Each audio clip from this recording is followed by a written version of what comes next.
Mr. Soundman, go ahead and start recording. Thank you. All right. Well, welcome everybody. Welcome. You're like, man, it's such a beautiful day outside. Let's talk about comparative religion.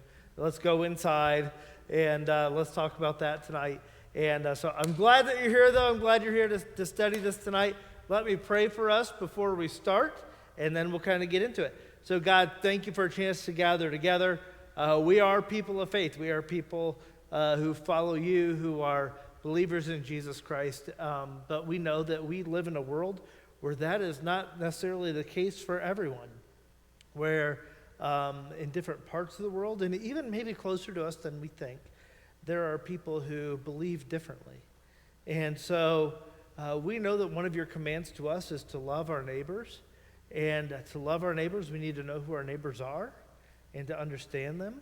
And so we pray that you would give us your wisdom, your understanding, so that we can see our neighbors and know them and love them well, but also at the same time remember you and remember your truth. And so God, as we dive into this, we pray that you would just open our hearts, open our minds, open our spirits to hear your voice in everything that we say and do. And God, we just love you and we praise you. It's in your name we pray. Amen. All right, we teased this a couple weeks ago, but to start off, so one of the things we've been doing, I know there's a couple of you who are here for the first time, so one of the things that we've done is we've said at the beginning, we're going to be talking officially in this class about the major world religions, okay, the ones that occupy the majority of the population of the world. But we understand that there are some other religions that occupy smaller portions of the population, but sometimes have an influence that is greater than the amount of people that they happen to follow them, if you can follow all that. So I think one of the great instances of that, especially in recent years, is Scientology. So I'm going to ask Tom Seffrin to come up, and he's going to share a little bit about Scientology with us. So did everybody get the handout? Everybody get the handout? I didn't get one. Can I have one? Anybody have an extra? You got an extra? You got an extra? All right. Oh, wait, here, we got a whole stack. All right. All right.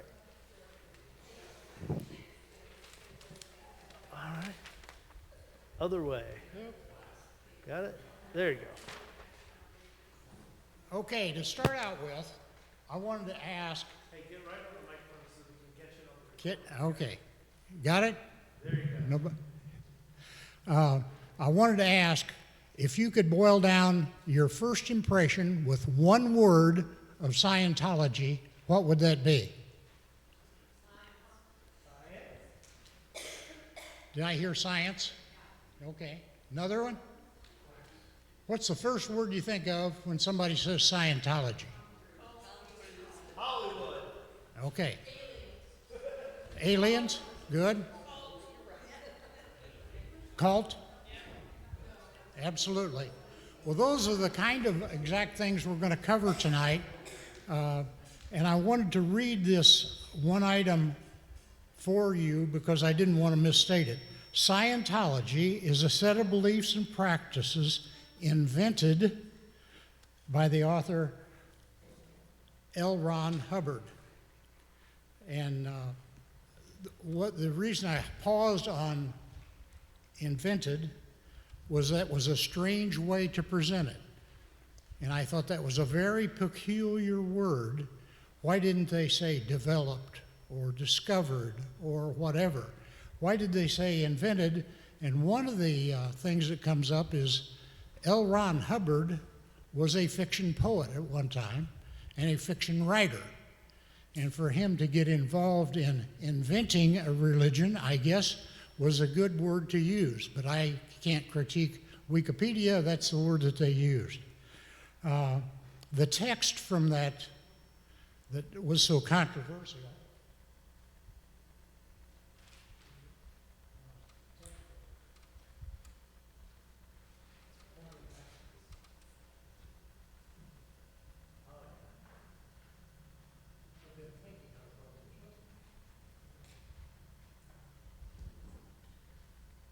The textbook that was so controversial in 1950, when it came out, first publication, was a book called Dianetics, the Modern Science of Mental Health.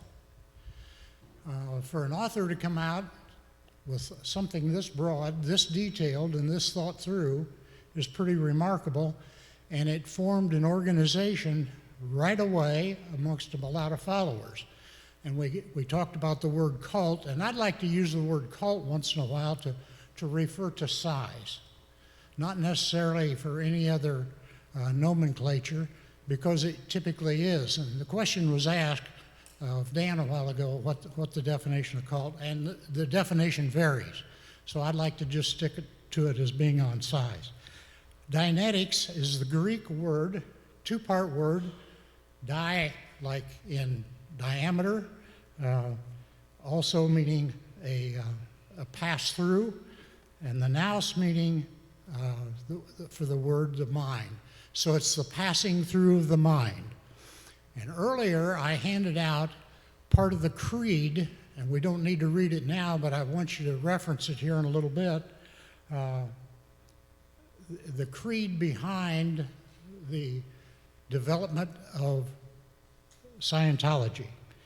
Scientology from 50 to 54 went through a growing period, but they began to lose money and lose money and lose money, and they went bankrupt. What might have been the end of Scientology winded up being the creation, because from that, in 1954, the miraculous thing, L. Ron Hubbard got the government to recognize it as a religion, and in so doing set up a tax structure that allowed for the shifting around of money, the recognition of a 501c organization, and virtually turned the religion into a business simultaneously. That's where the controversy has always been around Scientology, is the fact that it acted as a religion up from 54 onward.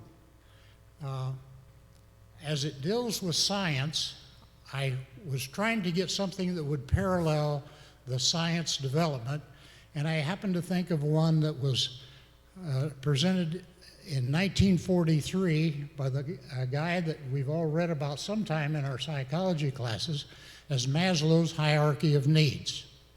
In Maslow's hierarchy of needs, and I displayed one of the many visions of the triangle of the hierarchy of needs, but up at the top of it is this tremendous acceleration of exploring and releasing the mind.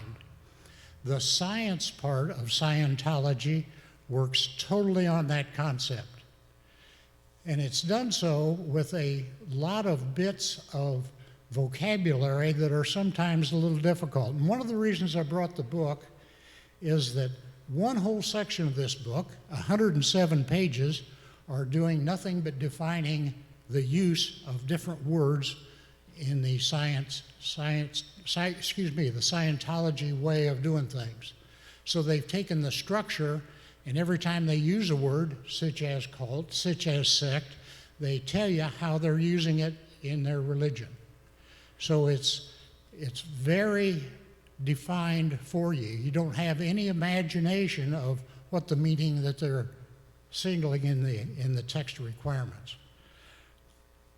Also, there happens to be a whole series of events that need to be highlighted. The extraterrestrial experience that is done with, oops, that skipped over a portion of the, oh yeah. Before I get to the extraterrestrial, there are key words that are in the vocabulary that I wanted to make sure we define. One of them is reincarnation. Reincarnation is a thought process that is advocated in Scientology, that not only could you be reborn many, many times, which they confess is the event, that they or we might have lived through several different human bodies or plants, or living creatures of some sort. All of those events could happen. The next major word that's highlighted up here is engrams. It's a terminology of, I don't know whether to call it a bit of memory, like a byte of memory, or an idle cell, but it's in the existence of a memory event in our lives. That's what an engram is. It was first proposed by a fellow by the name of Richard Simon, introduced the terminology, and it's built all the way through the textbook. The events that happen are all dealing with the word engrams. The oddity of that is trying to define engrams, and so the textbook does it. But it calls for a substrate or a storage place for an event. Now, the reason I'm putting a lot of focus on the event process is very simply the mental process that if you're going to live successfully in this pyramid that we had up here, and you're going to do it successfully, you've got to get rid of all the engrams in your brain cell. You've got to discover that they're still there, one, and you got to relieve and express all the events occurring to these negative engram events. Could be positive events, but the negative events are what is holding you from becoming fully functioning and releasing your full potential. At the start of the class, we handed out the creed. And the reason I handed it out is because it makes a lot of reference to the final development of the human brain in man.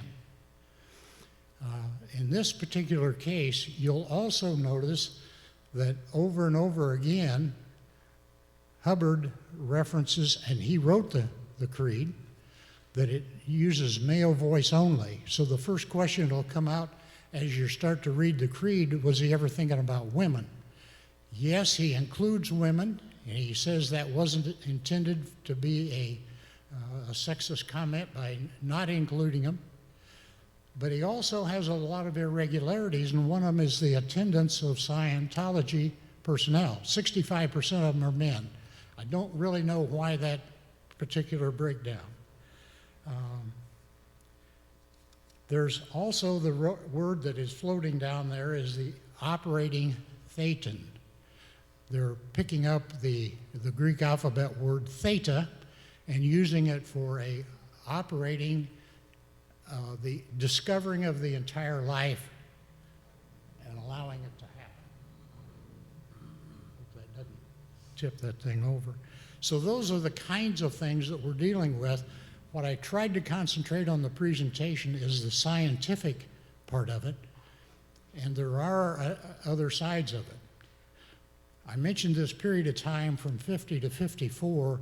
It was also inundated with a lot of extraterrestrial beings, and it talks a little bit about, in the textbook, about the Greek end of discovering life, but it also frees up this whole idea of self-actualization, which allows you to be at the very top, and if you're at the very top, there is no limit to what a human being can do. Now, that's the theory behind it. During this freedom of independence was a lot of anti-government movements, and quite honestly, there was a lot of infiltrating of government agencies, such as police force, penal systems, that were being attacked and spied on by Scientology people. As a result of that, a couple countries have totally outlawed Scientology to be practiced in their country. France and Germany are two classic examples. The United States is not one of them. So all of the technology that we have centers around that bringing people to the highest level of their potential. It'll drift back every once in a while to tell you how we were created And in Scientology, you were created because there was a creature out there called a Xena, Z-E-N-A, that some 70 million years ago came to Earth and planted a lot of creatures here and then set out to kill these creatures. And it talks that being as a part of a supergalactic war way before its time.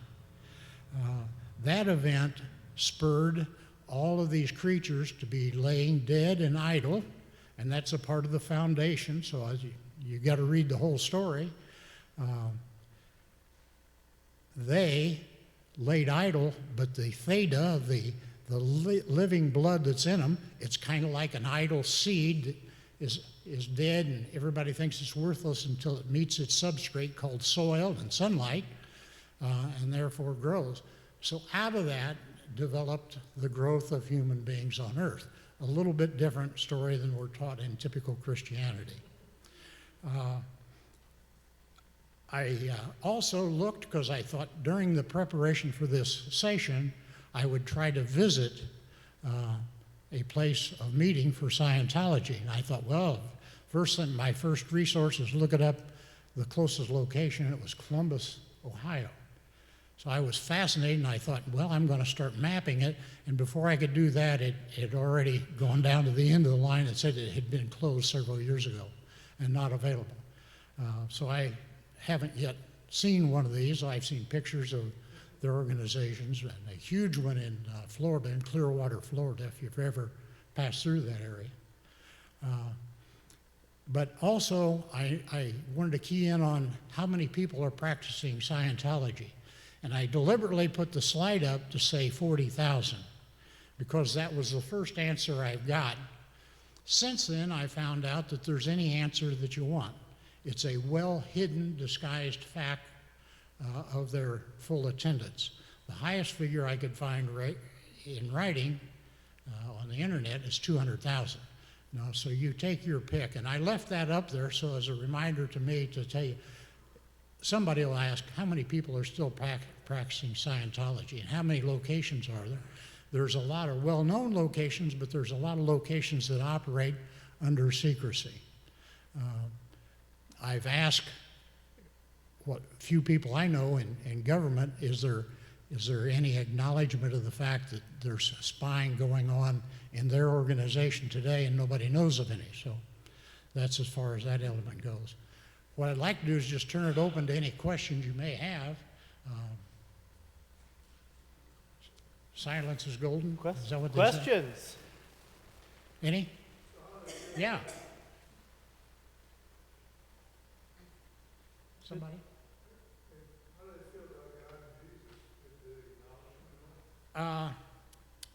Yes, they're very opinionated on things like the conflicting, because their God is yourself. You are in charge of your entire body. You supersede man-made law by your own ability to reach in, get rid of these Ingrams and explore. And I might pass on with the fact that that's where all the money changes.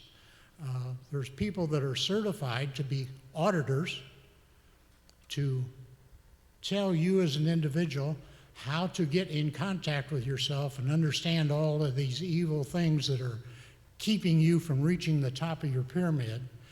But there's a huge fee associated with it. And if you rise to the level that you can pull that data from a person, you can demand a huge salary. Therefore, it gets blamed for a lot of business relationships resulting from that.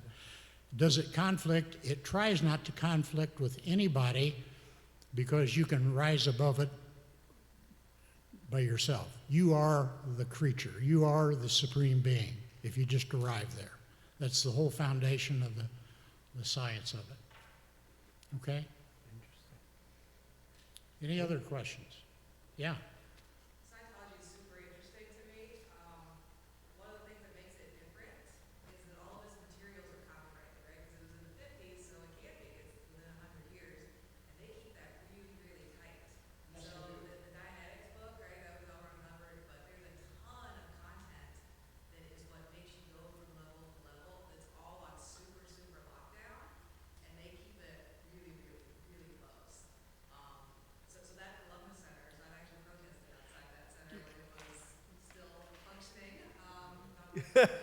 What's also so amazing along that auditing process,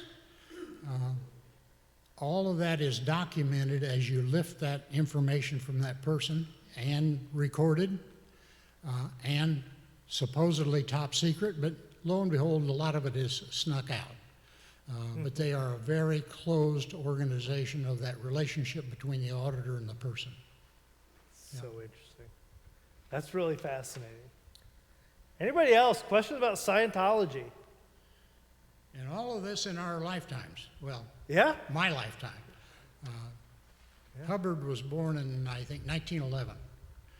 Just passed away in 86. Wow. Hey, everybody, thank Tom. Thank you so much. So one thing that I thought was a little bit interesting, so if you've got the Creed of the Church of Scientology with you, I just want you to look at it real quick and just kind of put your hand over the top quarter of the page, okay? And look at the rest of it. Just as if you didn't know this was from the Church of Scientology. There's a lot of these things that I bet you would say, yeah, me too, right? I think there's, right, that you have a right to your own life, right? That you have a right to your own religious practice, whatever race, color, creed, we're created with equal rights. You have a right to your own defense, right, to defend yourself. You have, there's a lot of these things that I think we would say, okay, that's not too far off from what I would normally say. So there's a lot of these things that I thought were just kind of similar to things. There's some things that I'd be like, not so much. But there's a lot of things that's that's not that far off from what I think we would say, right? So I think one of the interesting things as we do comparative religion studies is that I think we have this idea that we're going to see black versus white, and that we're going to see something that is everything over on one side or everything over on the other side. Where in reality, sometimes there are other faith communities that might believe some of the same things. For instance, almost every faith community that you will find of whatever religion will say, hey, don't murder people. And you're like, oh, us too. We're on the same page. Don't lie. Oh, us too. There's a lot of things that many religions will hold in common. Are there some things we're going to hold different? Absolutely. Are there some origins that we're going to hold differently? Absolutely. And I never want to say that we're all the same in any way, shape, or form. And I actually think it's somewhat offensive to say that we're all the same in every way, shape, or form, because every religion's got a different origin story, and I think they would even say, no, we're not the same as you. We have differences, and that's totally fair. But I think we have to acknowledge that every religion we're going to talk about, there's going to be some things within that religion that we're going to say, okay, that's not a terrible idea. Or that even somewhat lines up with some of the things that we say we believe, right?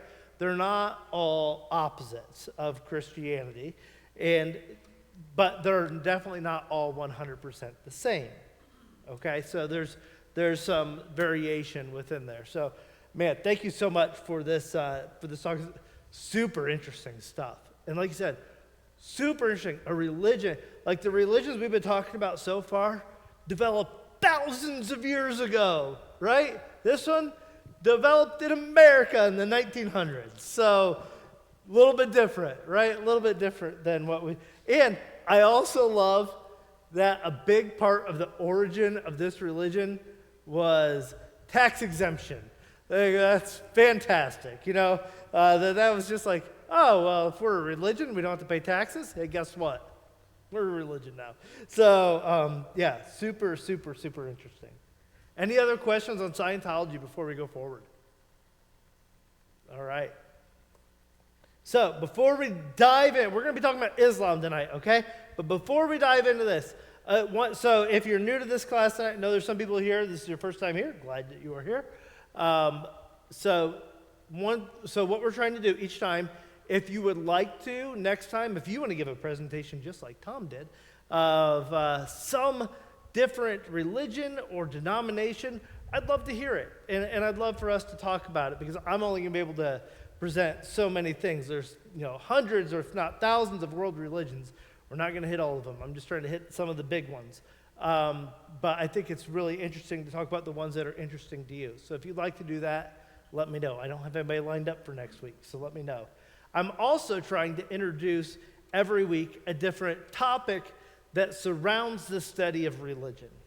Okay, so the topic we're going to talk about today is globalization. Globalization has affected the way we understand religion in some ways.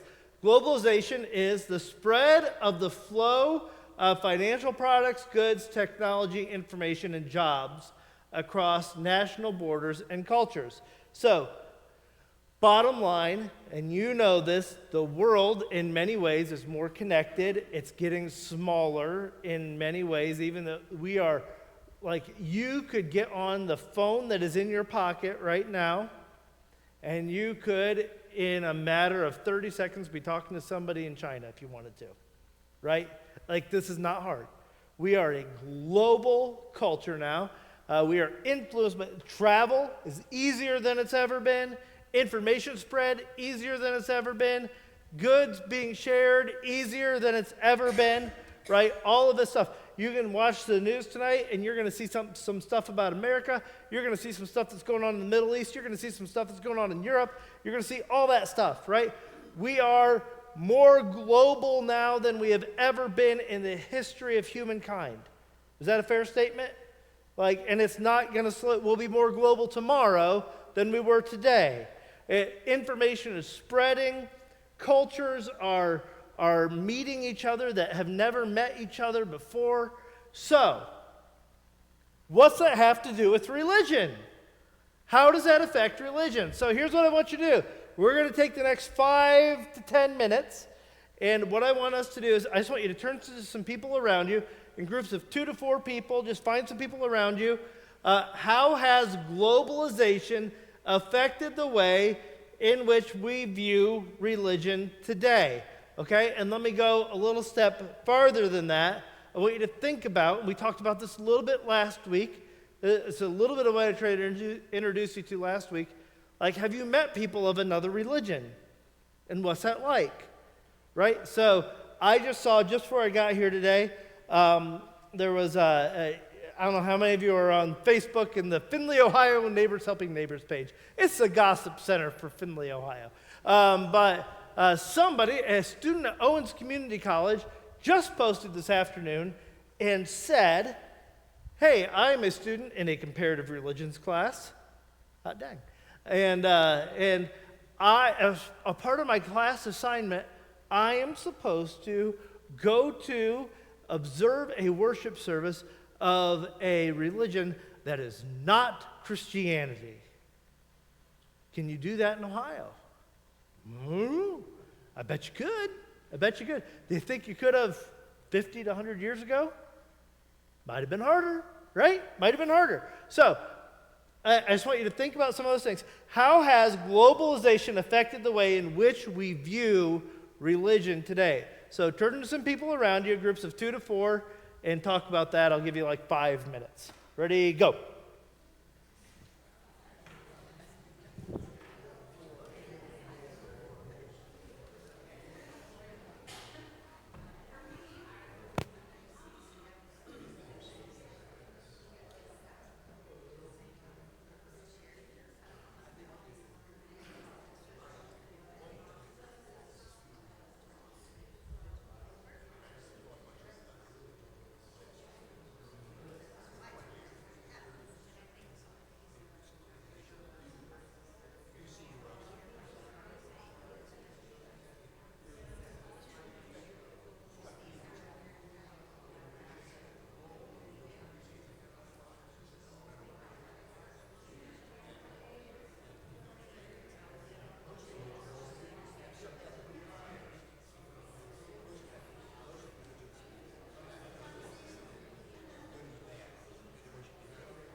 right, take about 30 seconds more to finish up.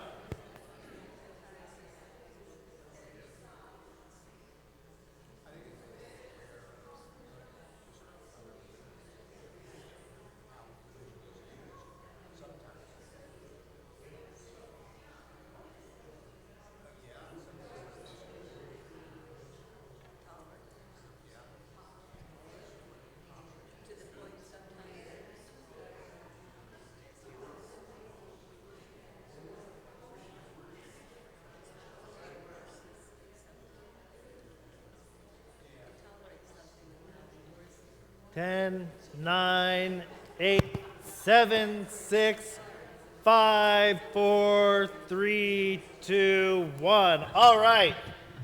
Teachers, did you like that little technique? All right. I've got a microphone. I want people who are watching online to be able to hear your answers. So you had your hand up first. My question. Okay, let's hear it. My question is, do Jews still consider themselves Christian? Do Jews consider themselves Christian? Depends on, so there are some Jews who became, I would encourage you to go back and watch the video from week 2. There are some Jews who became Christian. I mean, we started off as a sect of Christianity, but it was with Paul that started going to the Gentiles and started going to others. So here's what's interesting. So I had a chance to go to, Schneider's right here tonight. Oh, it's gonna pick on them. But thank you.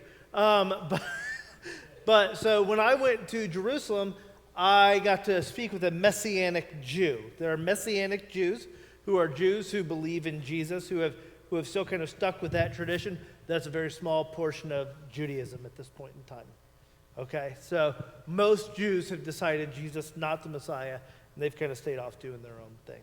Right, but do the original Jews that don't believe in Christ still consider themselves Christian?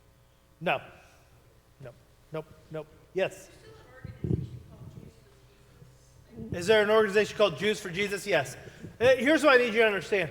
We as American Christians especially, we love Messianic Jews. We think they're the bee's knees, right? Because we really like the idea. There's this big move called Zionism, whereas we're really about the Jews getting back to their homeland. And there was also some political implications over here, right, that wanted to get the Jews back in their homeland because it'd be great to have a democratic base in the Middle East. So there's a little bit of both happening there. But what ends up happening is while there are some, there's a very small subset of Judaism. Very small. But they do exist. There are some. Yes. Tell me this, the Jewish, I grew up in northern Jersey. We had a lot of Jewish people right in our hometown. We had a temple and everything. Yep. I attended it because I had a lot of Jewish Sure. friends. Mm-hmm. And the one thing I remember, now we're talking mid to late 50s, about how the rabbi got up there and talked about the day that they all returned to Israel. Yes. Is that still Absolutely. in the plans? Absolutely. There is still a huge desire to return to Israel. It has very little to do with Jesus for most of the Jews. It has to do with the idea of, at Passover, the greeting at the end of the Passover meal is next year we celebrate Passover in Jerusalem. Next year in Jerusalem. And so the hope is always that we get the promised land back. Do they believe Jesus was necessarily the Messiah that would bring them there? No. There's, again, a small subset that might have said that yes, he was. But for the most part, there's just a big desire for the promised land. So. Globalization. Tell me, how is that? How have you seen globalization affect the way that we view religion today? You all were talking a lot. Okay, come on. I know, no one was talking to the microphone. I know. I talked about how I have lots of international students because I teach at Wilson Vance. And the more people you have from all over, the more different types of people you get, different cultures. So language sometimes, I mean, always is a challenge if the kid is new to English, but religion and culture and how those things can overlap, and then how in the United States, school is sometimes a debated thing on, is there politics in there, is there religion? And then you have kids from all over that's maybe a different religion, and one parent saying, put up the 10 Commandments, and another one saying, yeah, but my kid is not Christian, and that would, be not a safe learning environment for them, so they wouldn't feel welcome.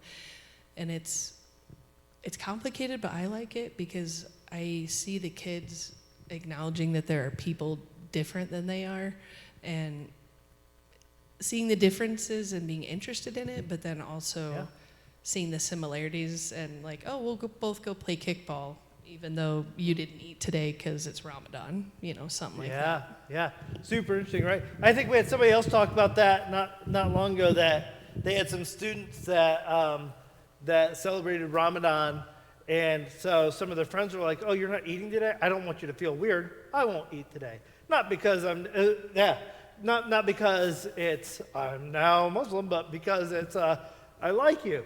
I had when we lived in Lewis Center, my kid's best friend had moved there from India, celebrated Diwali, this festival of lights. They got to put lights up on their house in October. Why don't we put lights on our house in October? Like, I don't know. So put some lights in your window. I don't care. But so there's some of that kind of mix, especially with kids. I think it happens a lot. Yeah. They had the International Festival in Toledo last weekend. Say it again. Yep. They had the International Festival in Toledo at the mosque last weekend. Oh, okay. And they had lots of different countries represented there. I Interesting. don't remember how many. I know they had big tents set up, a lot of food. They had Turkish coffee, which I love. I can't Oh, get Turkish coffee is so good. Starbucks has nothing on Turkish coffee. No, absolutely not. So I thought I was interested in the food. They had the food from all these different cultures. Yeah. I would have eaten any of it. Yeah, that's good. That's good. Yeah, go ahead. So when I was 18 and I worked in Turkey for a year, and I made a lot of friends. So when I moved to United States, I reconnect with those friends, and I asked them if they want to come to United States for a little bit. So guess what? When they came into United States, guess what they asked me? They asked me to take them to the grocery store to buy bacon. They didn't have it other Because places. it is very rare where you can find bacon, not turkey bacon, the regular bacon in Turkey. So I was looking at them, oh my goodness, you will have a heart attack because they were eating bacon for breakfast, lunch, and dinner. Yeah, bacon, we have a great gospel as Christians, but if you want to convert people, bacon. I mean, that's what does it right there, right? All right. I'll take like one more, then I want to kind of go on. Anybody else about globalization? Anybody else have anything that they wanted to share that you guys talked about? Yes. So to tag along on your food comment, just like foods have changed, because when I was younger, I didn't know what a taco was, and now you can't go anywhere and not know what tacos are. That's right. I think that a lot of the globalization has brought in not just different foods, but different ways to worship, even different ways to do Christianity. You talked about a couple weeks ago, Christianity in Findlay, Ohio isn't the same as Christianity in, Georgia compared to in Africa. Right. And how, since that's all come together, we now worship a little differently. And we talked about the difference even here at St. Mark's between the traditional service and the service at the gathering service, and how that's different. Is that because of globalization? Because, different preferences have come in Sure. to what people like. Sure. You know, there's definitely an aspect to that. And I think if I was a sociologist 200 years from now looking back on this, I would probably look at some of the African American influence in the South and the use of drums and the growth out of that to the rhythm and blues that kind of influenced rock and roll that ends up influencing something called contemporary Christian music, and then that ends up becoming contemporary worship services. So really, if I'm looking at it as a sociologist, you know, hundreds or thousands of years from now, and I'm looking back on it, I'm saying, oh, well, that's easy to see that there was, you know, this influx of people from, you know, from other cultures with other kinds of music, with, you know, very distinct kinds of beliefs and things like that kind of end up melting their way in a different way. Now, would people from Africa necessarily come here and say, oh yeah, I see all the similarities?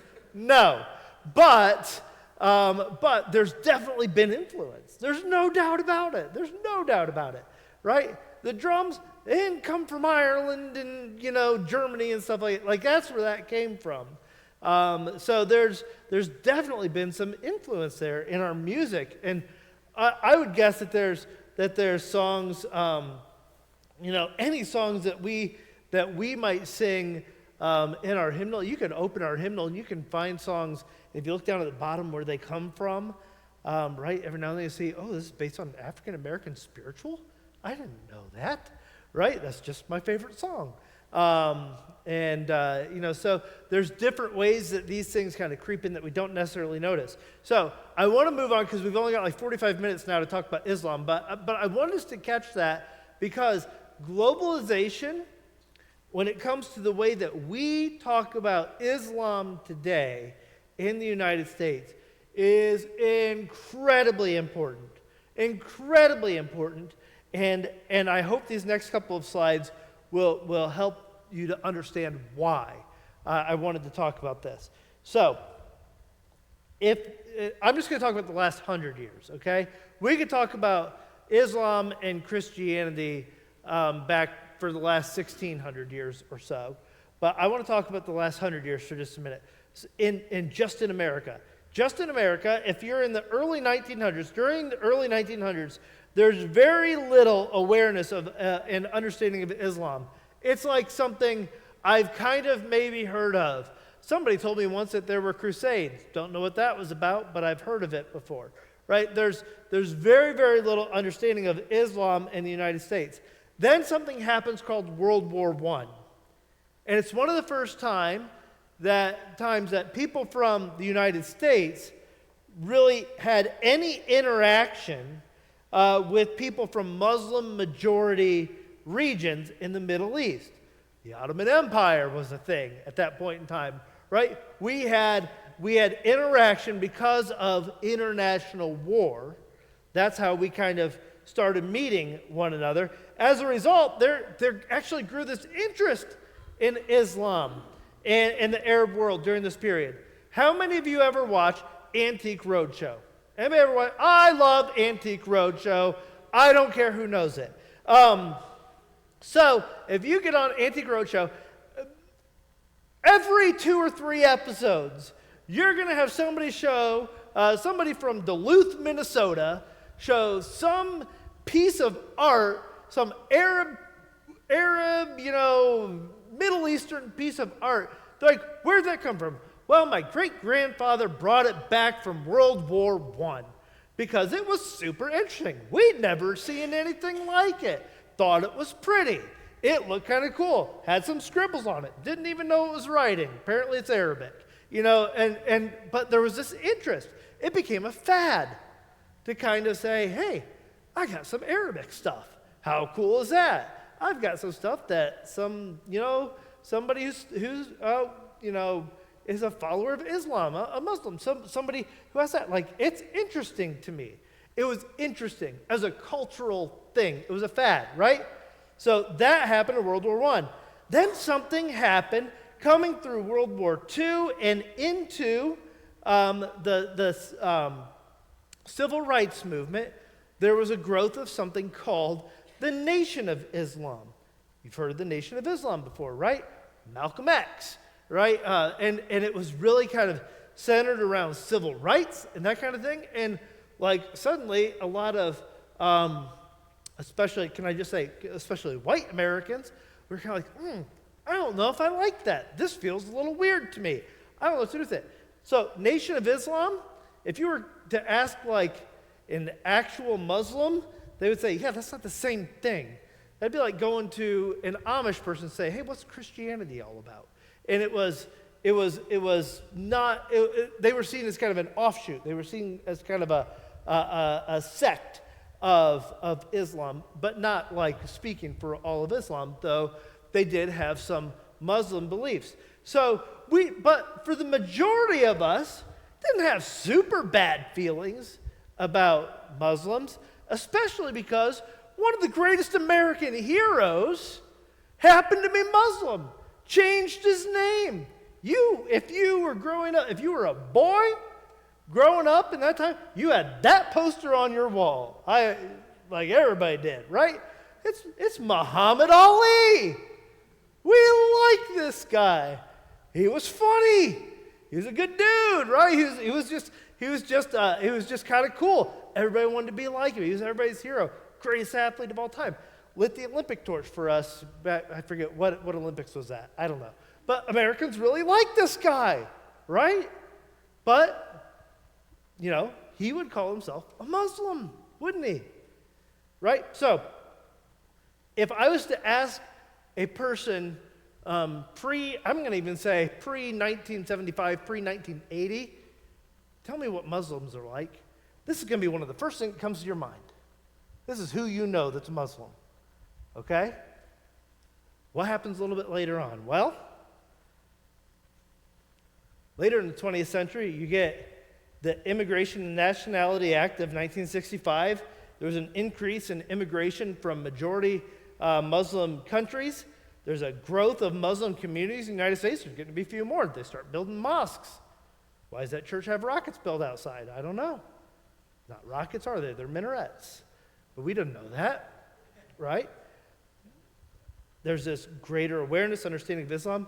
And then something happens in 1979. One of our enemies, the Iranians, have this revolution, and there's this hostage crisis that happens in Tehran. And maybe we don't like Muslims so much anymore. And then the Gulf War happens in 9/11, and that's everybody we're fighting is basically one religion, and everybody who's fighting them is basically another. And it had a really big impact on sentiments towards Islam. Everybody we're fighting is wearing a turban. I don't know what to tell you. Everybody we're fighting is wearing a headdress. I don't know what to tell you. They all kind of look the same. They all worship the same thing. Maybe there's something to that, right? And we kind of start putting politics and religion hand in hand a little bit together. And then, of course, the biggest defining moment in the last, in this millennium so far, what happened in 9/11, right? And we found out very early on that the people who did this were radical Muslim jihadists.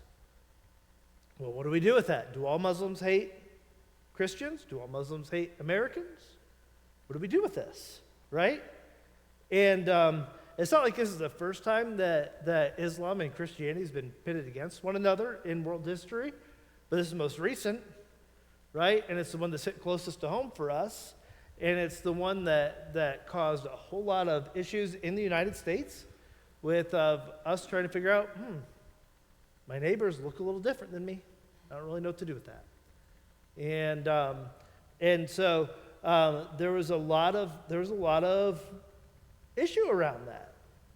And I think we started viewing, like, there's other religions, right? We don't think of, I'm guessing you don't have the same visceral reaction towards a Hindu or a Buddhist that you might towards a Muslim. And it's because of these things, right? Even though the reality is there's probably more, at least theologically speaking, that we would share in common. Not everything, but there's some things we at least share in common that we're going to talk about in a minute with people who would say that they follow Islam.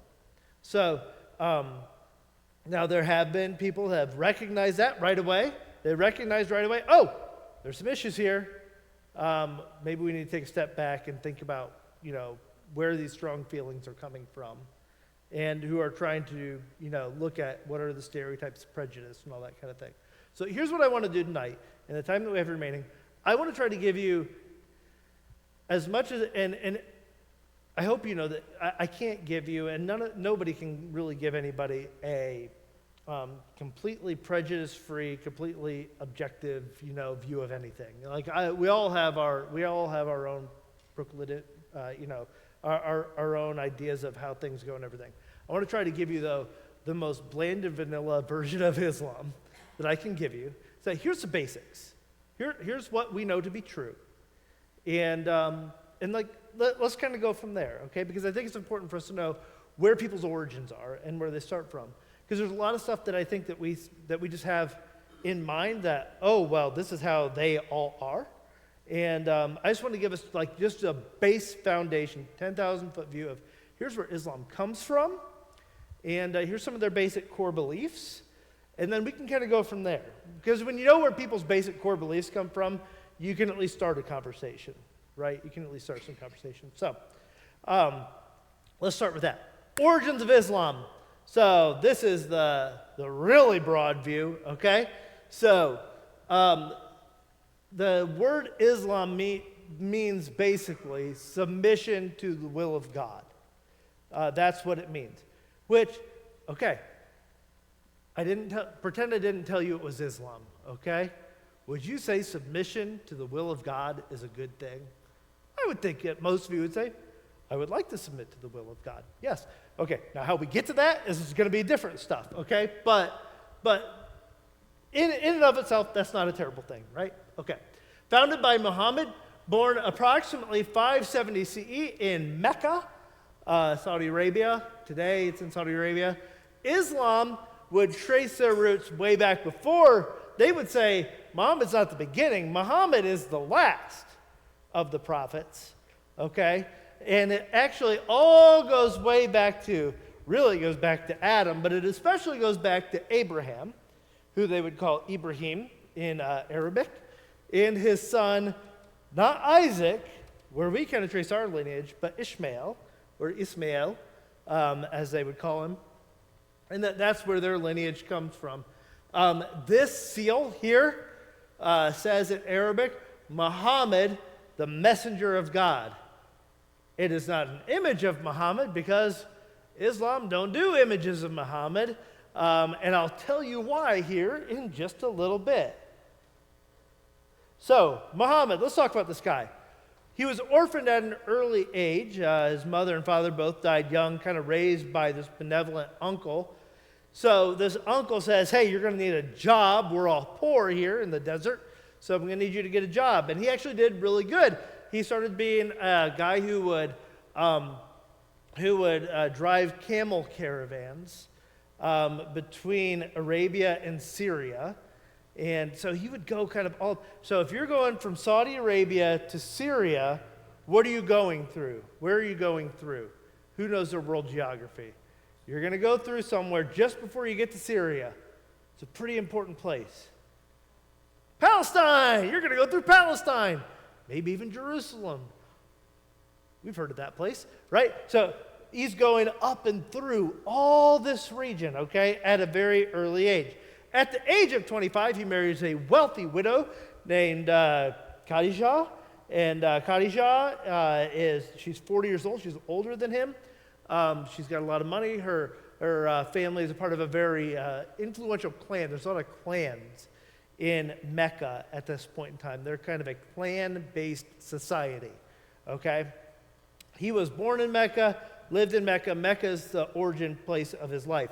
His father, or his great-grandfather, was a clan leader. And as the leader of his clan, he was doing something important. He was the caretaker of the Kaaba. this is as if, let me try to give you an example of this. This would be as if you were the most holy temple, the most holy shrine of your community, and you were in charge of taking care of that place, okay? So that's what his great-grandfather did. And this is the Kaaba. The Kaaba still stands today, or a version of it still stands today. And the Quran states that the Kaaba was the very first house of worship for mankind.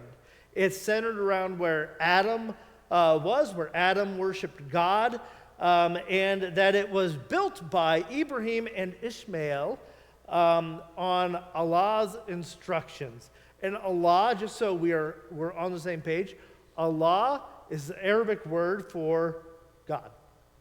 Okay? So, it was damaged by floods just before, early on in Muhammad's life. And so, early on in his life, they were rebuilding, as he was a young man, they were rebuilding the Kaaba.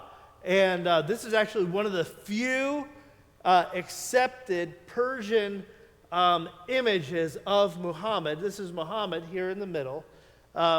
Even though you weren't supposed to make images of him, they accepted this one because Muhammad here is seen doing something very important. As they're rebuilding the Kaaba, a part of the worship that happened there was around this black stone. And this black stone was sacred.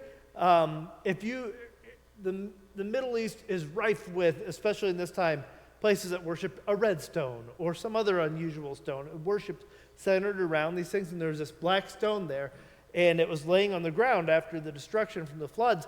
And the elders were like, well, we can't touch it. What do we do with it? And so they said, Muhammad, come here, what do we do? And Muhammad said, I want each of the clan leaders to get I want you guys to get a large tapestry, a large rug, and a cloak, and you're going to pick up the stone with this cloak.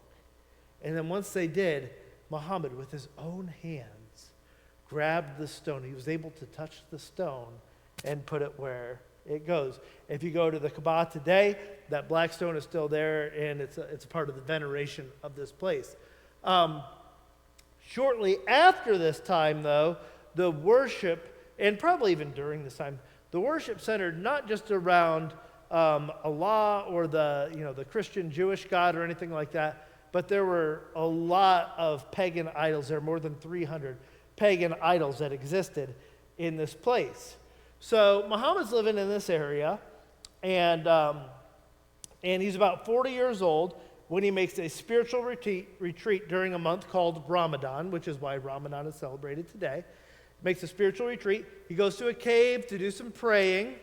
He had, on all of his journeys, encountered Jews, had encountered Christians.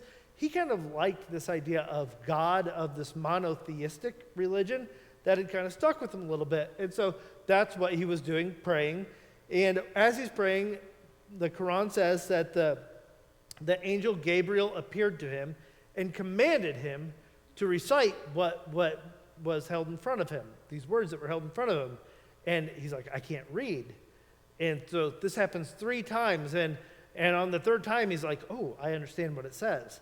And he doesn't know what to do with this. He goes home to his wife and to Khadijah, and she encourages him and says, hey, I think maybe this is something real. This is something you should listen to. And you need to accept your new role as a prophet of God, of Allah. And so over the next several years, he's reported to have received several more revelations in which the angel Gabriel directly dictates to him the Quran. So it's not his interpretation. He's just writing down what Gabriel said God said, okay?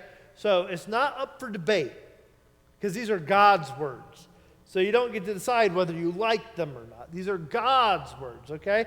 So that's where it's different from Christianity. I tried to kind of compare this a couple weeks ago. So the Quran, and here's what's interesting about this. Do you know why I have a Quran? Because they proselytize way better than Christians do. Somebody just walked up and gave me one. And like go out and seek for it. Like they're like, hey, you should read this. These are the actual words of God.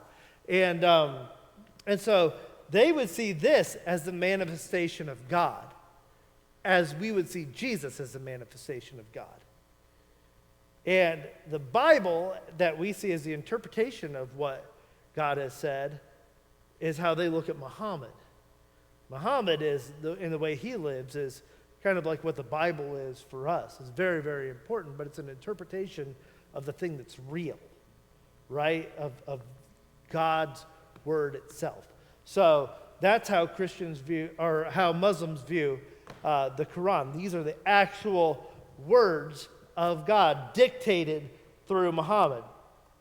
So Muhammad's like, I think I'm going to tell some people about this. This feels important. So he starts telling some of his family and friends, starts with the inner circle. Hey, here's what I think God said. And his family and close friends begin to convert, and he begins preaching publicly all of these things as instructed by his revelations. The revelations say, hey, go start telling people about this. He's like, okay. So he does. And the clan leaders who were there in Mecca don't like this so much.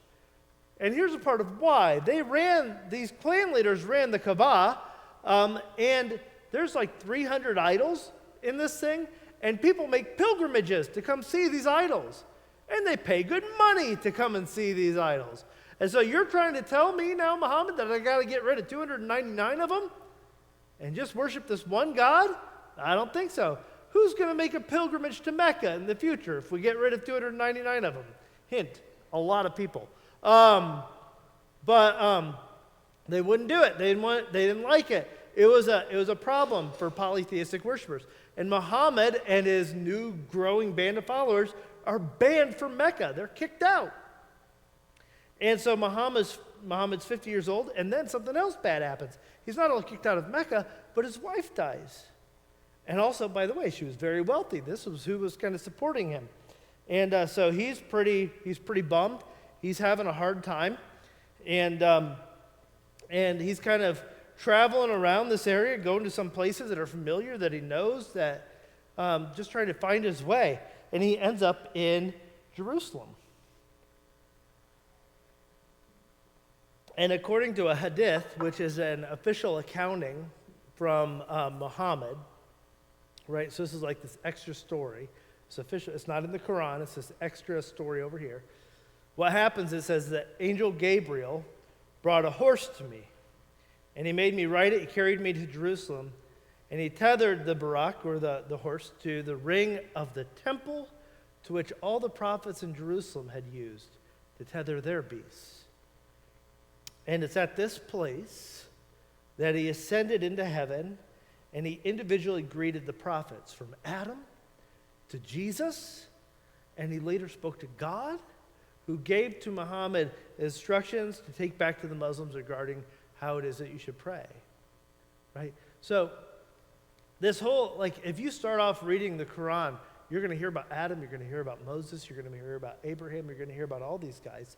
They accept all of these guys, but these are all earlier prophets according to Islam.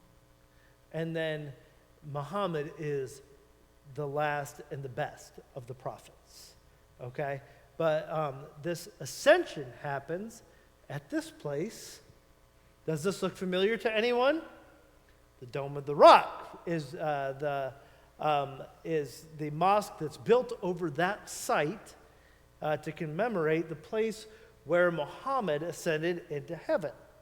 So this is in where? Jerusalem, right? And this is the Temple Mount for Judaism, okay? Do we understand why there's some conflict today, right? If you believe that this is the place that, if you're a Jew, that God ordained worship for your people in your promised land, this is an important place for you. If you believe as a Christian that this is a place where Jesus came and overturned the tables of the money changers, this is an important place for you. If you believe this is where Muhammad ascended into heaven and met everyone from Adam to Jesus, and then was given instructions face to face with God, this is an important place to you, right? So that's why this place right here is the most fought over ground on the planet. That's where all that comes from. So, I should stop. Because that's a big thing. Any questions on that? That's a big deal, right? I mean, every year you'll read about skirmishes there, right? Every year. And right now it's controlled by the Muslims still, but man, it's tense every year, all the time. So, all right. So then Islam starts to grow, and I'm going to start really flying through this because I really want to get to some of the rest of it. And there's a lot of detail here. Please go back and look at the PowerPoint if you want. But I want to kind of move on through it to get to like present day and beliefs and stuff. But basically, Muhammad, after all of this stuff happens, he's invited to another town called Medina, who the people there recognize him as a prophet. The Meccans, the people from Mecca, so this other town, they begin to pursue him because they don't like this guy. He's a threat to them. But man, the followers of Muhammad are growing during his life. Conflicts happen over the next 8 years. And eventually, in 630, he's able to return to Mecca. There's a battle, but not even really, because he has so many followers at this point. And he goes in, purges the Kaaba of idols, kicks it out, gets rid of it, but he leaves images, so interestingly, leaves images on the walls, frescoes of Abraham, of Moses, of Jesus in the Kaaba. And this becomes the center of worship. So when people, we always talk about bowing towards Mecca for people when they're praying, people from Islam who are praying. So they're not just bowing towards Mecca, they're bowing towards the Kaaba. So if you live in Mecca, you got to figure out where the Kaaba is, and you got to bow towards that. When you're making a pilgrimage, that's where you're going. Okay, this is the center of worship. And he keeps Medina, though, this other town, as like the spiritual and political center, because politics has become a part of this. This wasn't just a religious revolution, this became a political revolution in a lot of ways. And so Islam spreads rapidly. Muhammad dies only a couple years later, though. He dies in 632, the 11th year of the Muslim era, after he starts receiving these visions. And so a need arises for a new chief caliph, a successor to the prophet. And so his father-in-law, can you imagine dying and your father-in-law takes over? His father-in-law takes over, and he's the first successor. His name is Abu Bakr. And but there was this other possible successor, his cousin Ali, who was also happened to be the husband of his favorite daughter, Fatima. And so the Sunnis would say, no, Abu Bakr, he was the legitimate, new caliph, new leader. But some Shiites would say, it should have really been Ali. And so those are the separation. That's the origin of the separation between the two. There's still kind of tension. And the tensions grew over much more than just this thing. But that was a start, right? This is the start of some separation there between two factions, the two denominations, right? So way more Sunni than Shias. Sunnis, there's 1.6 billion on the planet. There's a lot of them, right? They call themselves people of the tradition. The first four were the rightful successors to Muhammad, since Allah didn't specify any particular leaders to succeed him. And then, they're elected. And anyone can be a caliph as long as they act according to the Quran and the examples of Muhammad, all these things. The Shias would say, Muhammad actually appointed his son-in-law Ali, his cousin, or whatever he was both things, as his successor. And so thus only descendants from that line can really be true imams.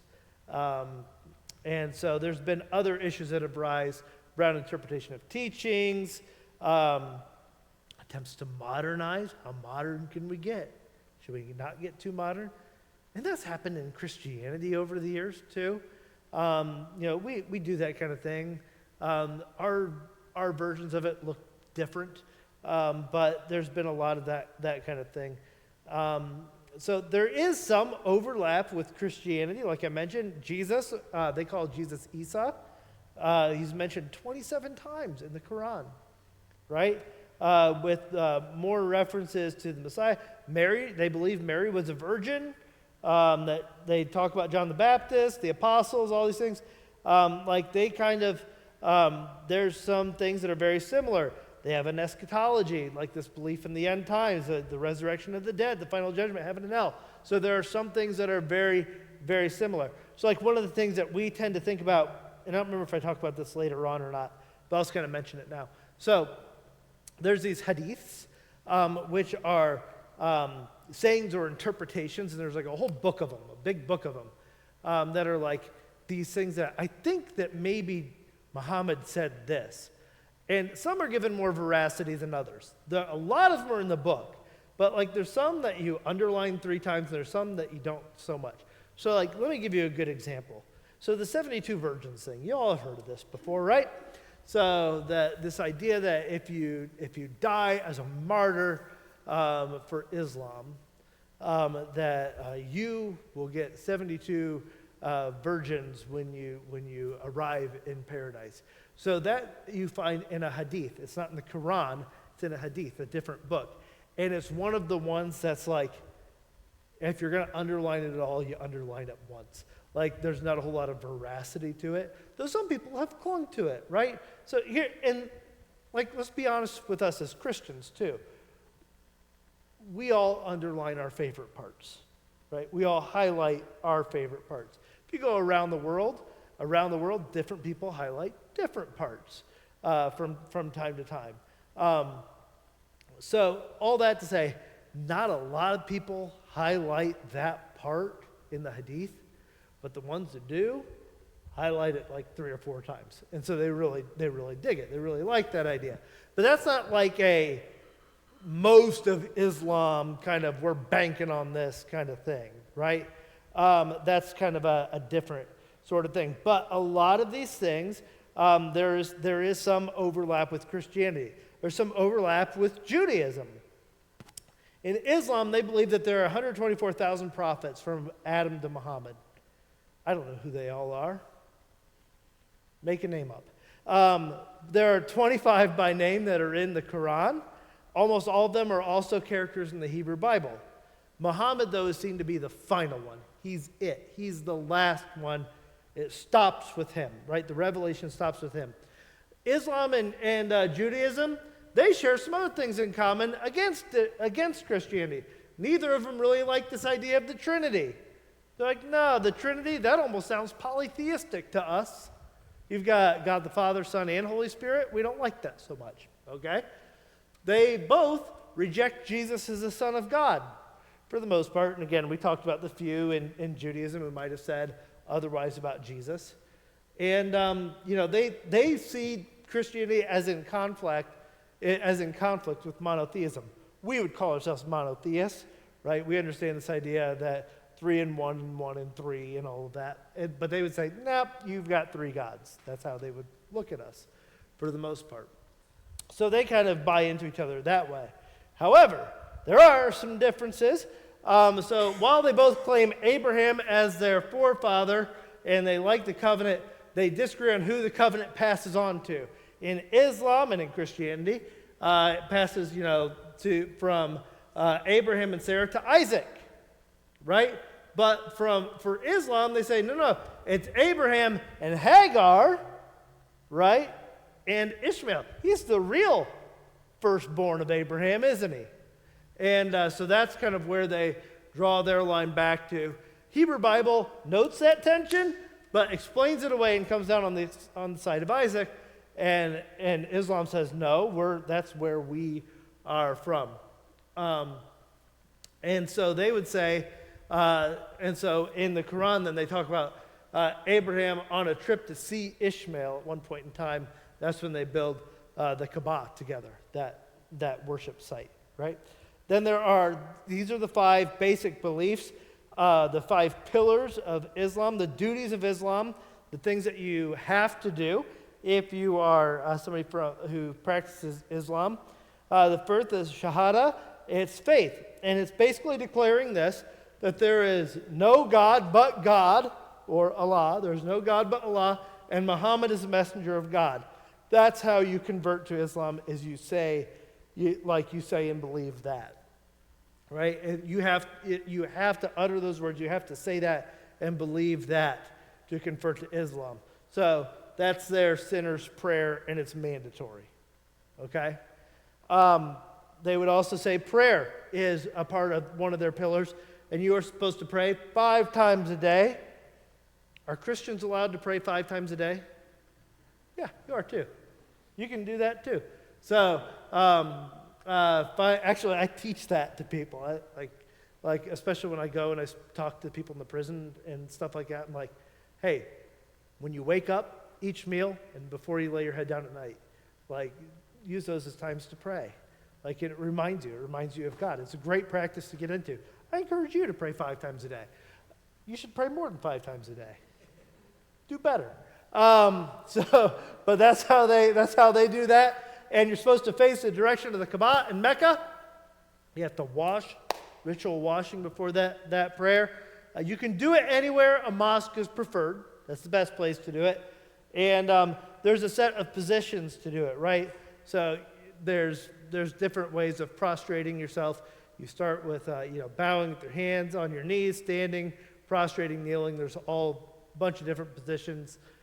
I don't know them all, but you've seen that kind of thing, right? You've seen that happen, so you know what I'm talking about. Another one of their pillars is charity. Should Christians practice charity, by the way? I hope you do. Thank you. Awareness that all things belong to God.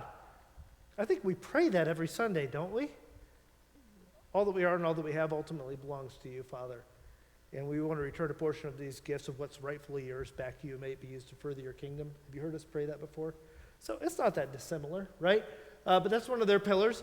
They have they see themselves as having a personal obligation to ease the economic hardship of others.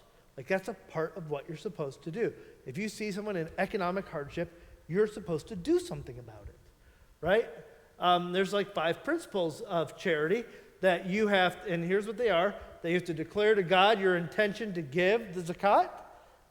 Like, God, I'm going to do this.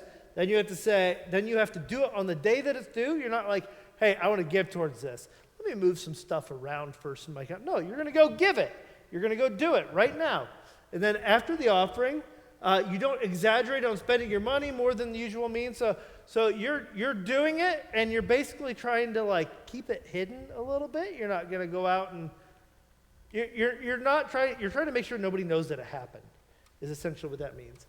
And payment must be in kind. That means if you're wealthy, then you give a part of your income. But even if you're poor, you're supposed to do this. If you don't have much money, you should compensate for it in different ways. Do good deeds. Do good behavior. How can you practice charity towards others if you're poor? You don't get out of it just because you're poor. You've got to figure out a way to do it. And then finally, it must be distributed in the community from which it was taken, right? So not only do I have to do this, I got to do it right here with the people around me. You know, even if I don't like the people around, I like you guys. But even if you don't, like, you've got to do it right in your community. You're supposed to do something for the poor in your community, for those facing economic hardship. So that's number 3. Number 4 is fasting. There are 3 types of fasting. There's ritual fasting. You have to do it during Ramadan. That's Muhammad's big month when he received the message of the Quran. You should also do it as a way to repent. It's another important thing. And then aesthetic fasting. And so that's like, hey, if you want some extra credit, if you want to be like super Muslim, really, really good at it, yeah, so then you can fast more above and beyond. But the main ones that you're supposed to do are, everybody's supposed to do it during Ramadan, and then if you're repenting from something you've done wrong, you're supposed to do that, right? Do we, as Christians, fast and repent? I hope so, from time to time. So there's some, again, I'm not saying they're the same, but I'm saying We've done some of this stuff before, right? Right? We do these things. So here's one that's a big one that's maybe a little bit different than what most of us do, although some of us have done Holy Land trips and things like that. We see it as a really cool thing to do. They see it as a thing you have to do. You've got to, at some point in your lifetime, if you can, you got to go to Mecca. You got to do a Hajj. You got to do a pilgrimage. And that's where you go. You go to the Kaaba, to this original site of worship. And when you go there, there's a ritual you do. You walk 7 times around the Kaaba, and you touch the black stone that is there. And then you also kind of do this little travel that Muhammad did at his point in his life. The 7 times back and forth between these 2 mountains, Mount Safa and Mount Marwa, and you symbolically stone the devil while you're there, right? So, and by the way, Christians also don't like the devil, so there's another similarity. I don't think any of you like the devil. We all hate bad guy. So some of the things you might have heard of that are a little bit different, right? So you've heard of Sharia law. So it's based on the Quran and the Sunnah of the Prophet, so the sayings of the Prophet, the traditions and practices of Muhammad that constitute a model for Muslims to follow, and it specifies patterns for worship. So it's a big part of what Sharia law does, says, hey, here's how you're supposed to worship. It also has detailed descriptions of social conduct and practical ethics, ways that we're supposed to live towards one another. And it has prescriptions against, and here's where maybe there starts to be some differences, and especially some cultural differences. Prescriptions against eating certain meats, right? The bacon thing.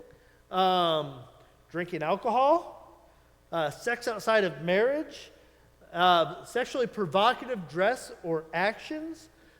These are like the thou shalt nots of Sharia law. There's also some thou shalls of Sharia law. There's some positive measures, right? Just like in Christianity, there's some thou shalt nots, and then there's some, and you should do this, right? Thou shalt not kill, thou shalt love your neighbor as yourself. So for them, some of the positive measures include commanding justice, kindness, and charity. Those are some of the things that are part of Sharia law. Now, there are different sects and factions of Islam, and if you remember when we went back talking about the difference between Sunni and Shia, the 2 different kind of denominations, that's some of the stuff that they've differed over the years. It's like, how strict should we be on some of these things? How lenient should we be on some of these things? Hasn't always been the same in all places. You ever see pictures in Iran before the 1970s? Looks like California, right? It doesn't look that much different, right? It's a hot climate. You know, people are dressed like Americans, essentially, in a lot of ways. And so there's been now some more conservative people who follow Sharia law who have been elected into leadership, and some of the, the integration between religion and politics is a lot stronger in the Middle East than it is in the United States necessarily. Although they also look at us sometimes and say, you know, they're a little bit too Christian in their politics because, you know, what does a politician say every time they're done giving a speech? Thank you, and may God bless America, right? And we just hear it, we're like, heck yeah. But if you would hear us say, thank you, and may Allah bless America, you would say, whoa, what's going on, right? Because that sounds like politics is really invading your government. So there's definitely, I think there is a lot of that's happening there. But that's not to say there's no politics in our government either, okay? There's not necessarily a clean break. But I think that's some of why we see some of that. But when we see Sharia law coming into that I think we've noticed some of that, right? That's not just a religious, but that's a cultural difference for us, right? So one thing that I want to make sure I don't miss, because I think that sometimes we miss this as Americans. We don't like to maybe talk about it because, hey, those guys were on the other side in World War I and whatever else. I don't know. Islamic Golden Age. And here's the other reason we don't like it. These guys invented calculus. They invented algebra. They invented all that stuff that you had to do in middle school that you hated. So that's these guys, right? So if there's a real reason to be against, no, I'm just kidding. But that was a big thing from the 8th to the 13th century. It was this huge scientific, mathematic, philosophical, astrological, whatever. Like you pick the topic and they were ahead of the game. Europe's in the Dark Ages and they're learning how to do surgeries, that they're inventing stuff. They're figuring this kind of stuff out. First mastectomy happened during this time in the treatments for breast cancer. The first eye surgery happened during, it's bananas, some of the stuff that happened during this Islamic Golden Age, the 8th to 13th century, where we're just thinking that everybody was just sitting around in muck and mire in Europe. No, they're here inventing new math and figuring out all sorts of crazy stuff. It's really, really, really amazing. And why does it end? Genghis Khan comes in and just obliterates everyone because that's what Genghis Khan does. And that was really kind of the end of that. But man, some of the advances that happened during that, you want to just blow your mind? Go and just get on YouTube and say, hey, what happened during the Islamic Golden Age? And just the inventions and the things that were created during that time, we're still reaping the benefits of. I mean, that's just honestly the truth. It was a really, really interesting. The father of, if you look up the father of the scientific method, the father of most kinds of math, it all came from there. Just really, really wild stuff. So, all right, the last couple of minutes, and then I'll take some questions, and I'll stick around because I know I'm already running over. But then you got to get to modern day issues. None of this matters if we don't talk about what's it mean for us, right? Because I want us to also understand, all right, so how do we see these things today? What's going on? So if I was to pick 3 things that I think we need to have our eyes towards as American Christians today, what are the influences of Islam right now? One is the Israeli-Palestinian conflict. That is a huge, huge thing, and has a lot to do with religion, and it has a lot to do with politics. But the reality is that Israel is a very small, not Muslim sliver in a very Muslim area. And that brotherhood, that unity of faith and culture that surrounds that is a part of the tension towards that, right? So there are some huge issues. Just like I showed with the Dome of the Rock, right? You have 4 different religions and nationalities that have official footing in the city of Jerusalem, in the old city of Jerusalem. They are living in constant tension with one another. It's just, and there's everybody's got missiles pointed towards one another. It's a hard way to live. It's a hard way to live. And there's just a lot of tension there. And so the way that people practice their faith in those regions also influences the way that they live out their politics sometimes. And so just as we talked about, sometimes people are like, no, we need to have a more conservative view towards this, and everybody should be this thing, should believe the way that I do. And if they don't, then they are this, and we need to get rid of them, they don't count anymore, right? So if beliefs are that strong in that way, it can cause a lot more tension, right? So that's definitely a big thing. Tensions with the West, no doubt about it. When I say the West, I mean us, right? The world is measured for our generation before and after 9/11. It is. We were one way before, we are a different way after. We saw people one way before, we see people another way after. That's a part of our reality that we are still figuring out, that we're still living into. I got really bummed when my kids were like, I have a history project to do. It's on 9/11. I'm like, I was alive during that. It should be social studies still, right? But no, it's history. Because it was before they were alive. Like, this is the world that they live in, right? So, yeah, so, I mean, that's done a lot around tensions between the West and the Middle East, between Christianity, the Christian world, Christendom, and the Islamic world. That's where a lot of tension, like, it's hard to separate the two things, isn't it? It's just hard. And then another thing that we probably don't pay quite as much attention to, but is very, very important. Does anybody know what I'm talking about when I say the Arab Spring? Can somebody tell me what the Arab Spring is? Who we got? Twitter was involved, yes. Bunch of revolutions trying for democracy. So, started in Tunisia.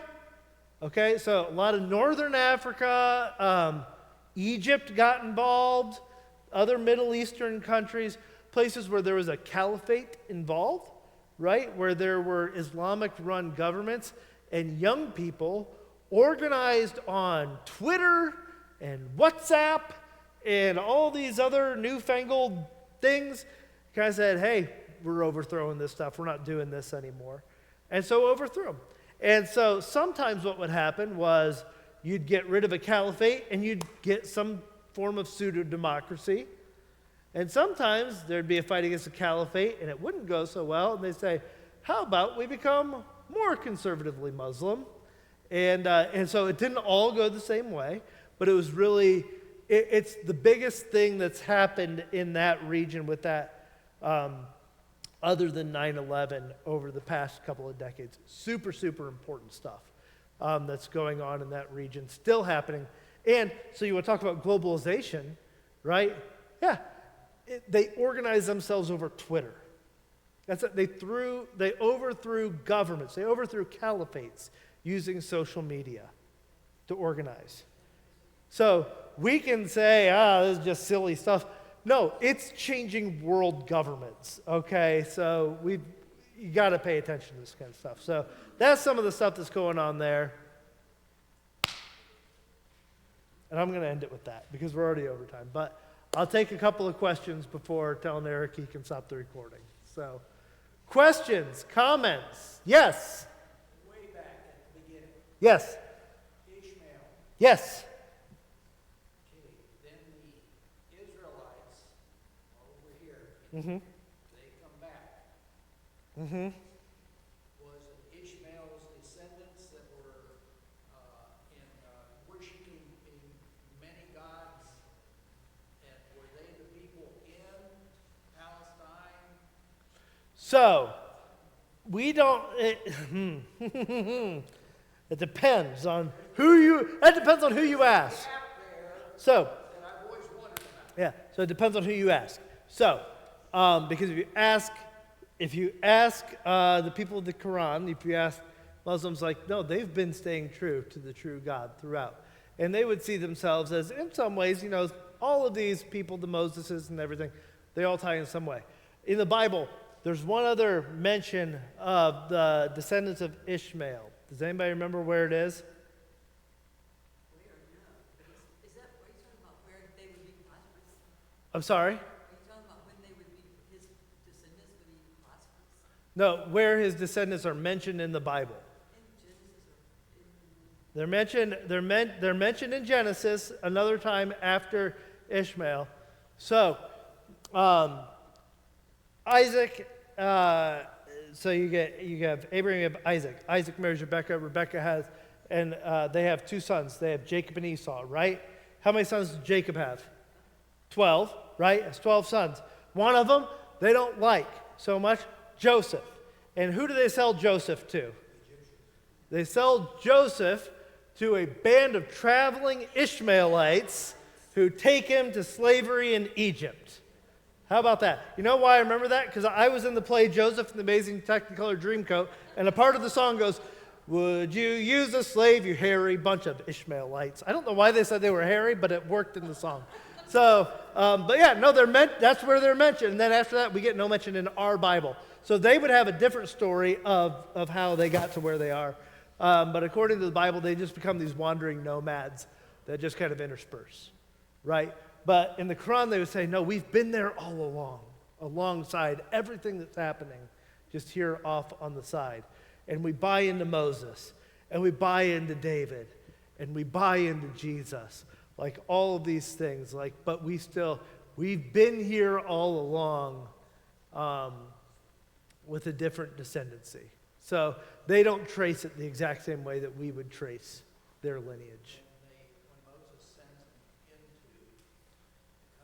the country and to explore, they find these different groups. Yeah. I know what you're saying. So are they from? So we would probably. So this is where it depends on who you are. As Christians, we would probably say yes. Those are probably some of the descendants of Ishmael. Ishmaelites. Muslims would probably say, no, we were there right alongside you as slaves in Egypt. And we came into the promised land along with you. They have a different story than us. Oh, by the way, one of the conflicts we hear about lately is now women have got involved in Iran. Mm-hmm.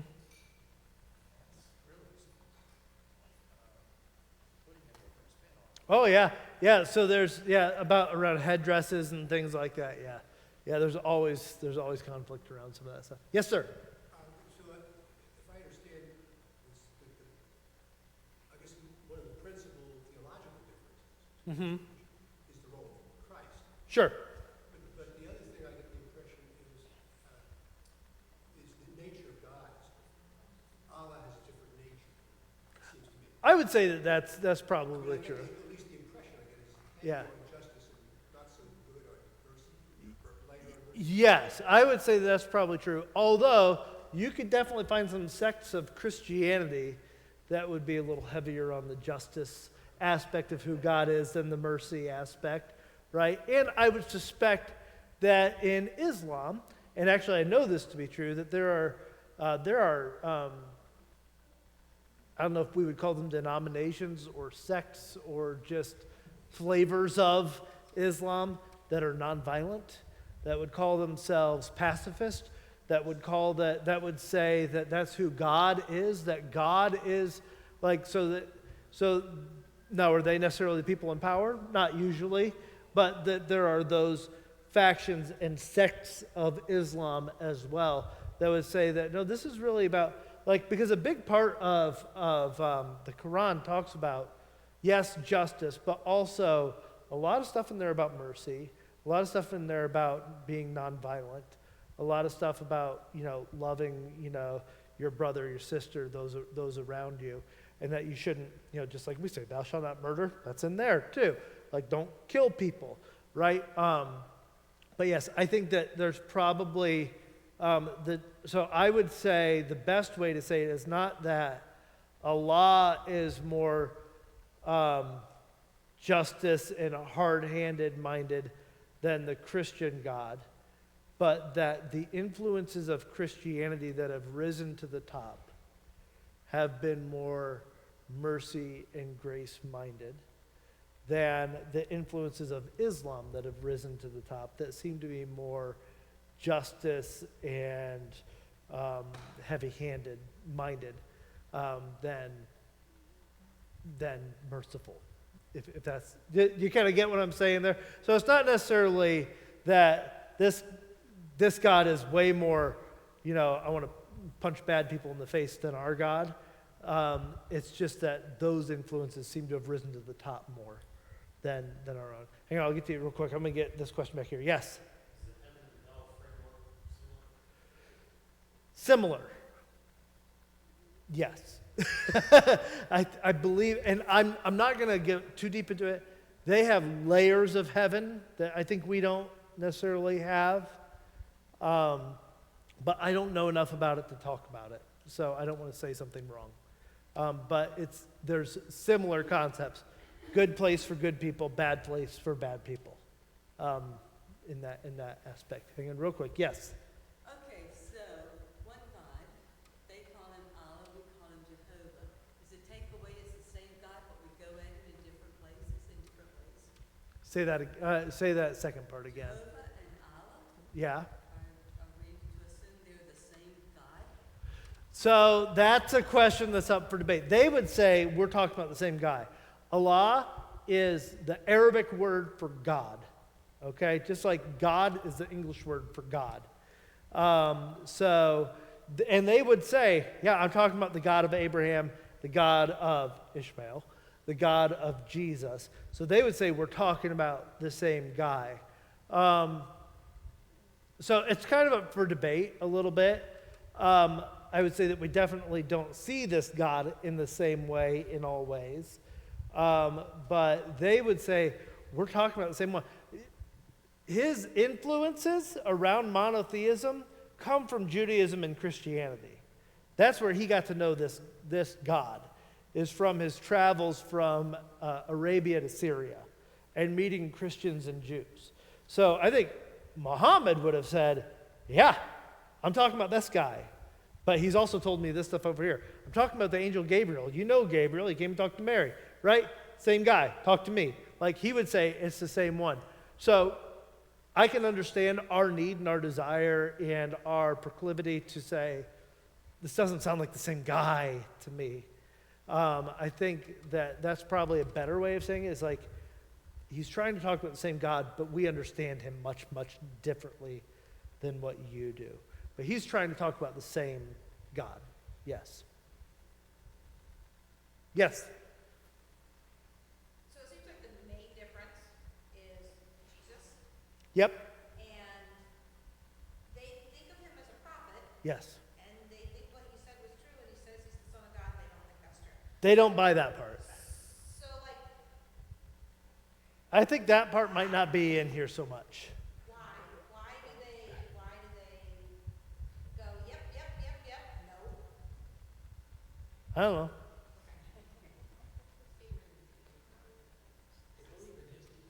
Yeah, they believe in his teachings, believe in the virgin birth. They believe that he's right up there. He's maybe number 2 to Muhammad. Really super good, great teachings and stuff. But Muhammad's the last and the best. And they probably don't have all of his stuff in here that what we have. I haven't read this whole thing, okay? I'm just going to be honest with you. So I don't know exactly what their stuff is around Jesus. But, yeah, they don't see him as divine in that way. They don't see him as the Son of God in that way, as if he is fully God. They see him as just great prophet. Great prophet. Yep. I think there's a question back here. Yes. Yeah. Yes.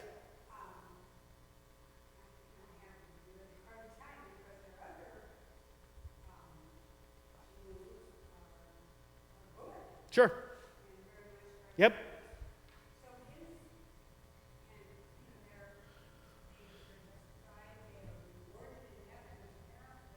Mm-hmm. Mm-hmm. Yeah. And okay, but understand this. The martyrdom part, that is not, I want to be careful with this.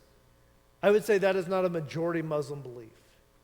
That is a sect of Islam that would say this is a very important thing for us. So there's these different teachings, right, that are given more importance than others, and this martyrdom part of it, it's a part of it, but it's not necessarily always given that much importance. So let me put it to you this way. The Beatitudes, blessed are you when you are persecuted and all sorts of terrible things happen to you because of me, right? We all believe and read that part of it, right? But I'm guessing we don't take that and say, this is the most important thing that I can do, is find a way to go out and be persecuted for Jesus, so that if I do, I am blessed. If I don't do this, I'm really failing at being a follower of Jesus. And so I got to go out and try to find as many ways as I can to be persecuted because of Jesus. Like, I think we would look at Christians who say, I'm not sure you're catching the real gospel here. I think there's some parts you're missing, okay? And that's kind of seems to be what's happening with some sects of Islam, is they're catching this part of it and say, ooh, if I only martyr myself, that's all I've got to do. And like, no, you're missing all the other teachings of the prophet who talk about charity, who talk about, prayer, who talk about, compassion for others. Like, you're missing these other pieces of it. So again, it depends on what you highlight in some of the pieces. And some people seem to want to really, really highlight that part to the point that they cause some major, major world issues. So that's a problem. Yes. So go on. You're still talking.